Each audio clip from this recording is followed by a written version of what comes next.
Woodworking jigs are a great addition to your workshop. They enhance precision, repeatability, and efficiency in woodworking tasks, especially performing repetitive cuts or operations. They help to ensure consistent results, reduce errors, and improve safety. A quick web search will show you that there are thousands of jigs that you could make for each individual tool in your shop. This wall I have dedicated to only being different jigs that I can build to help me do various tasks. And I haven't ever built a jig and only used it once. Now there are all kinds of different jigs that you can purchase online, but we know how to make things, and there's definitely not a shortage of wood. And today, I'm going to add a jig to that wall. Super pumped. Jigs can be helpful no matter your level of expertise. And if you're new to woodworking or at a beginner level, jigs can be more useful as you hone in your skills. I've even saw a thread of where a man only uses a circular saw in a few different jigs that he has made instead of owning a table saw. It's a bit extreme, but jigs will get you there. In front of me, I have a 1/4 by 2 by 4 foot piece of poplar from the big box store, some leftover 1/4 inch Luan board, a bolt, 2 washers, and a little screw head. Let's get to work. First, I cut 2 pieces of that poplar board to 1 3/4 of an inch. Then I measured and cut the remaining piece perfectly in half. Ooh, so freaking close.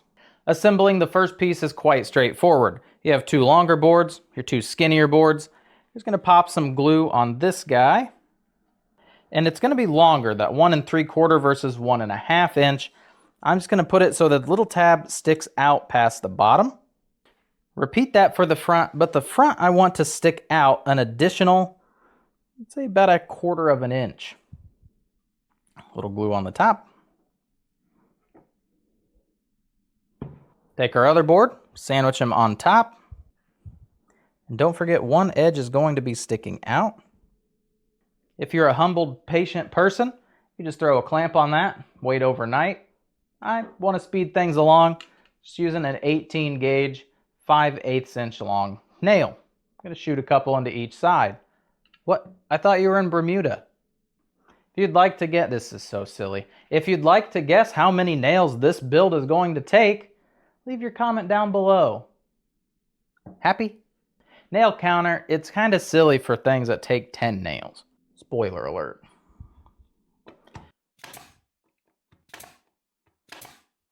And just 3 on each side.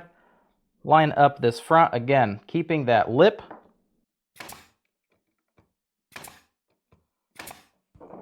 Repeat that for the other side because they're only 5/8 of an inch long.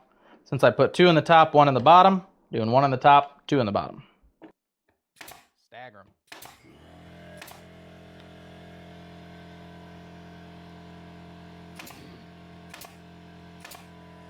Not waiting for that to fill up, I bought a bigger compressor so we wouldn't have interruptions during the show. I also thought I had it turned off. There you have it, our first piece. You guys get antsy and you're like me right now. Taking a bolt, threading that through. There's the sizes. I'm not sure off the top of my head where these little tabs are. Goes in the bottom. Pop him on the top. With this guy, a 5/16 by 18, by 2 1/4 inch. Pretty sure these are 1/4 thread, so I don't think this is the right. Yeah, ruh-roh. We put the tabs on the bottom here so that the little bolt head wouldn't be affected if you set it flat on top of a workbench. We still have stuff to add. So that way you can still slide it around, since you wouldn't be able to put it on this side due to the knob. With our scrap of Luan board, I made a cut at 36 inches. Then I ripped my Luan board to 1 3/4 of an inch. This used to be my main workbench in the center of the room. Now it's not. Future build spoiler, my table saw needs its own wheelie cart and an outfeed table so that it's not attached to this 5-foot workbench. And I understand that everything's on wheels, but who has the time? Move all this stuff around. With our freshly cut strip, I'm going to measure in 1 3/4 of an inch on both edges. Connect them diagonally. just like so, on both ends. And using a 1/4 inch Forstner bit, I just drilled out that little spot in the center. Find and mark the center of that board. I'm going to line it up with that smaller piece that we bumped out. Put a little glue on there. Delicious. If it squeezes out a bit, not a big problem. Putting those little tabs on the workbench, lining this up just so perfectly. Just like that. If you want to check this for square, he's gone. If you want to check it for square, throw a square on there. Then still using that 5/8 of an inch nail, I'm going to try my hardest to drive it straight into that. I don't have a lot of real estate to play with, but I'm going to give it a go.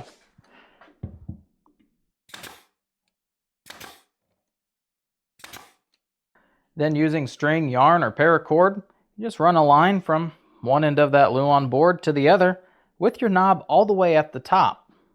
And it's spelled W-O-O-D. I think there's another D. It just occurred to me that I'm illiterate and I've never had to spell it out loud before.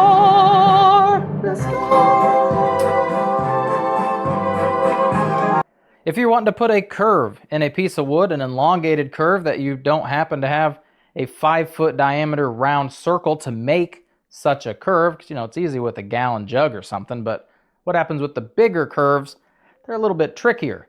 You can put a grid pattern and eyeball it. You can cut a bunch of pieces of paper out, and fold it in half and then unfold it to get it done. Or you can just make one of these. Find the curved angle that you want, tighten her down, set it on top, draw your curve, move it to the next piece. Just makes curves. And that's why I added in this little extra 1/4 inch bump. It's just so I didn't have all of this space for it to find a flat spot to keep that curve nice and curved. I'm sure there's another word. That's why I bumped him out just a smidge. Now, in the creation, instead of putting these little tabs in the center, you could have taken a board, drilled a hole, jigsawed it, routed that out, and you risk it not being straight, not being perfect. This, easy peasy. And it works. And then again, even if I'm working on a perfectly flat surface, that's what these little bumps, they avoid that bolt. Could get a carriage bolt maybe. You don't have to have a screw-on knob on the top. You could just put a bolt on there and it stays, even when it's not locked down, it stays exactly where you put it. I think because the bolt kind of So there you have it. And I've needed this quite a few times in my day. And again, I've used the paper method. I draw it out on a piece of paper, cut out that piece of paper, unfold it. It's a nightmare. You can make this whatever length you want. If you wanted it to be 8 foot long, you could have an 8-foot curve jig. I felt like 36 is going to be a good distance for me. The handle didn't need to be that long because yeah, it did. Right there, I'm starting to get some cracking. So that's probably about as much as I could do with the piece of Luan board. However, if you put a piece of plexiglass on the top, you glued a bunch of pieces of cardstock together, the bigger poster boards, that could work. I'm rambling. There it is. Thanks for watching.